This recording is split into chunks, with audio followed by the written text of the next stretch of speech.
जुड़े मन से मन, तुम्हें भी प्यार है। आदित्य ने शील को खुदकुशी करने से बचाया, उसे दिल दे बैठा, लेकिन उसके मन की बात नहीं जानता। 5 साल पूरे होने पर एक खास कार्यक्रम का आयोजन किया गया था। डॉक्टर शील, जो एक गायनाकोलॉजिस्ट थी, ने अपने बिजनेसमैन पति आदित्य की मदद से मल्टी स्पेशलिटी हॉस्पिटल शुरू किया था। हॉस्पिटल का नाम दूर दूर तक फैल गया था और आज 5 साल पूरे होने पर सारे स्टाफ को उन्होंने सम्मानित किया था। रात के खाने के बाद ही उन दोनों को फुर्सत मिल पाई।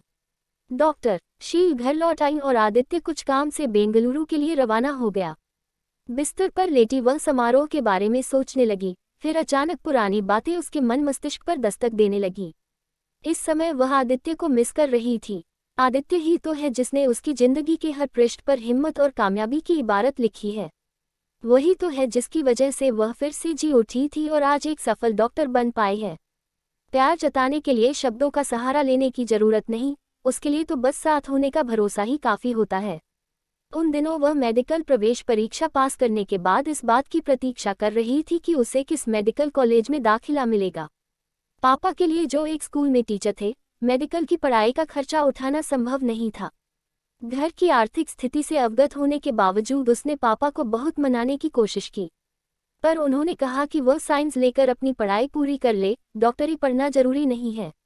उस समय वह अपने सपनों को टूटते देख इतनी निराश हो गई थी। उसने आत्महत्या करने का फैसला किया।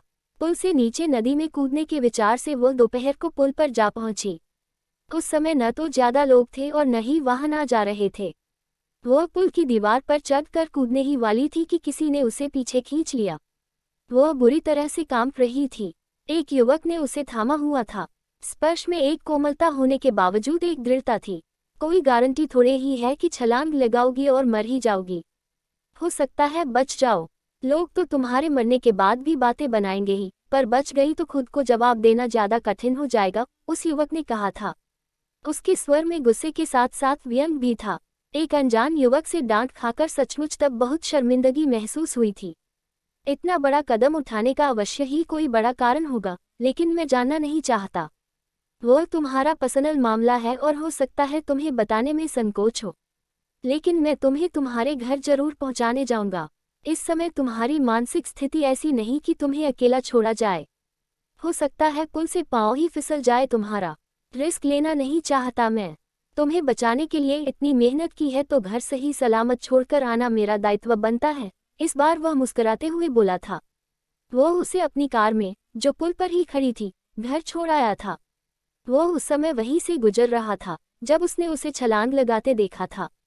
माँ और पापा को जब पता चला कि वह क्या करने वाली थी तो वह हैरान रह गए। उन्हें लगा कि इसके लिए वही दोषी हैं। उस युवक को उन्होंने बार बार धन्यवाद कहा। उसका नाम आदित्य था और उसके पिता का एक मेडिकल सेंटर था। मैं पढ़ना चाहता था, पर न जाने क्यों मन लगा नहीं पाया। मेरे पापा ने कभी डांटा नहीं इस बात के लिए, हालांकि वह चाहते थे कि मैं आईएएस अफसर बनूं। लेकिन उन्होंने मुझे इस बात से हमेशा बचाकर रखा कि इस वजह से मेरे मन में किसी तरह की गिल्ट या पछतावा न आए। तभी तो मेरे मन में कभी आत्महत्या करने का ख्याल नहीं आया। आज मैं उनके साथ ही मेडिकल सेंटर संभालता हूँ, उसने बताया तो वह ये सुन हैरान रह गई थी। कोई अपनी कमियों को इतनी बेबाकी से आखिर कैसे उजागर कर सकता है? इसके लिए आत्मविश्वास होना चाहिए और सच कह पाने की हिम्मत। वह आदित्य से बहुत प्रभावित हुई थी। अच्छा लगा था वह उसे। एकदम सीधा सादा सा दिखने वाले आदित्य की आंखों में एक दृढ़ता थी और चेहरे पर मासूमियत। ऐसा इंसान किसी को धोखा नहीं दे सकता। वह कहना चाहती थी कि क्या वह उसका दोस्त बनना पसंद करेगा, पर वह तो उस समय बोलने की स्थिति में थी ही नहीं। उस अनजान युवक से आंखें भी नहीं मिला पा रही थी।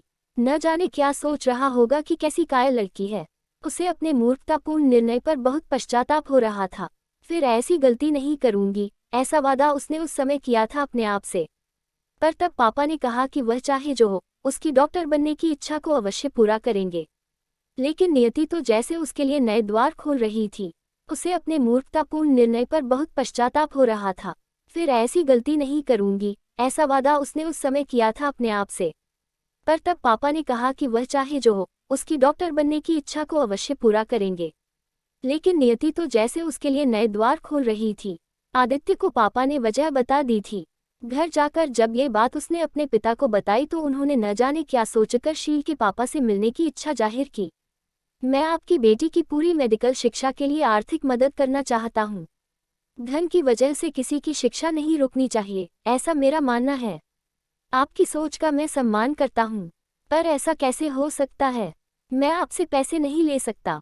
अपनी बेटी को पढ़ाना मेरा दायित्व है, पापा ने सकुचाते हुए कहा था। ठीक है, तो मैं इसे अपनी बेटी बना लेता हूँ। आदित्य की जीवन संगिनी बनना पसंद करोगी बेटा? उन्होंने उसके सिर पर प्यार से हाथ फेरते हुए पूछा था। वह पापा को देखने लगी थी।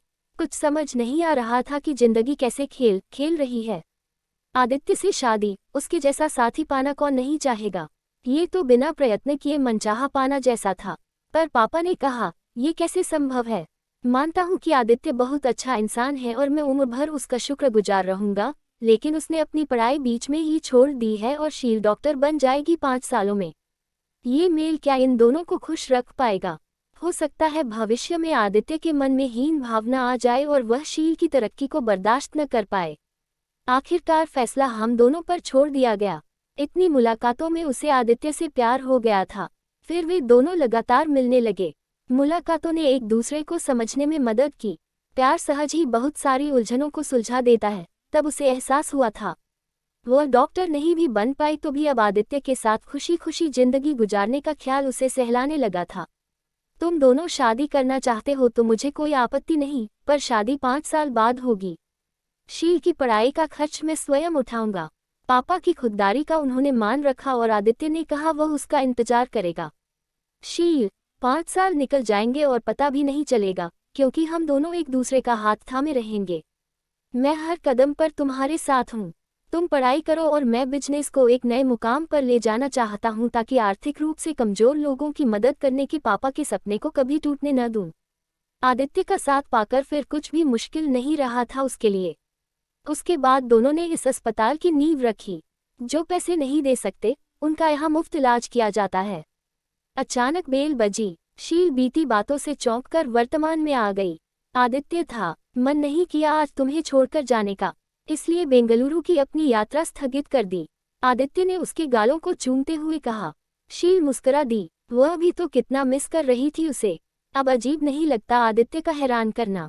समझ चुकी है कि वह बिना कहे उसके मन की बात जान लेता है।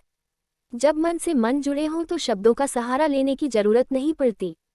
Like, comment, share and subscribe my channel सपनों की दुनिया हिंदी कहानियाँ।